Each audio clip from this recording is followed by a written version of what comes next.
নমস্কার, আমাদের কৃষ্ণা টক্স বাংলা চ্যানেলে আপনাদের স্বাগত। আজকের ভাবনা, আমরা সনাতন ধর্মীয়রা শুধু বিভক্ত হতে পারি, ভক্ত হতে পারি না। সনাতন ধর্ম ধারণার বদলে আজ কেবল বিভক্তির আচার পালন করি। বাইরের সামান্য প্রণাম বা পোশাক, এটাই আমাদের কাছে ধর্ম। কিন্তু যখন কেউ আমাদের দুর্বলতা ধরিয়ে দেয়, তখন অনেকেই উল্টে বলি, আমি ধর্ম করি না, তাতে আপনার কি হয়েছে?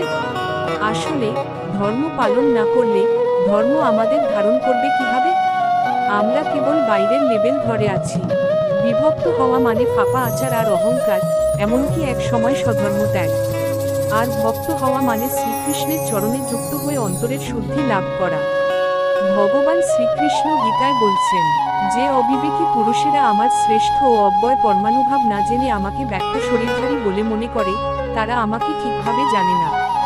শ্রীমদ্ ভাগবত গীতার 7ম অধ্যায়ের 24 নং শ্লোকের মূল ভাব অনুসারে আসুন বিভক্তির অজুহাত ছেড়ে সেই শ্রেষ্ঠ ভক্তিযোগের পথ ধরি। হরে কৃষ্ণ।